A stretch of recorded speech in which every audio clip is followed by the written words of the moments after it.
Hi and welcome. We are here with Owen Murphy, entertainment editor, and he's just flown back from the X Factor weekend, the first weekend of live shows.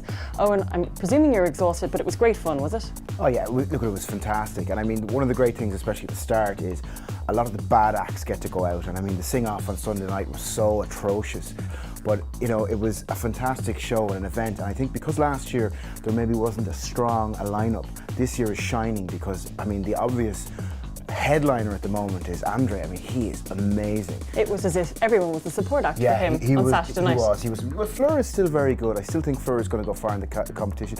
I think Stereo Kicks, the 8-piece boy band, our very own Chris Leonard, I think they're going to do well, but there's still a divide. There's a two-tier system with the X Factor, and I think we maybe didn't see it as much this weekend because it was number one's week, which is anything. You know, it doesn't test you. Whereas next week is 80s, and a lot of the acts weren't even born in the 80s, so it'll be a bit of a stretch for them. You were obviously backstage, you got to see the acts, and as well as the superstars, Pharrell Williams and Taylor Swift. What are they like? What's Taylor Swift like in reality? Taylor Swift is the hardest worker I've ever seen. She's a bigger entourage than Pharrell Williams for a start. I believe it. But she choreographs everything, the whole routine. She was up on stage during dress rehearsal, running the show, and afterwards she went down and thanked each judge individually. And nobody has ever done that in the X Factor. She's really humble, which I was really surprised at. Pharrell, on the other hand, he's quite deep and meaningful, bizarrely enough. Next week, I think Maroon 5 is on, so it'll be interesting to see if they'll do such a good job. What's Mel B like? Mel is amazing. She's so much fun. She arrived into Louis' dressing room wearing a sheep onesie.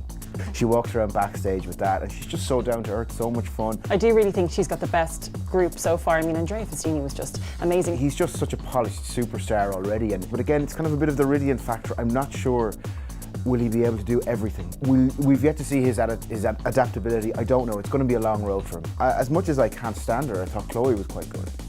And I'm loath to admit that, but she was kind of okay. It'll take a while, I think, for everybody to kind of get sucked in, but I think it's a really strong show this year. And it's definitely a strong show in terms of overall. Everyone's talking about it again with Simon and Cheryl being back. Owen, thank you so much for joining us. No problem.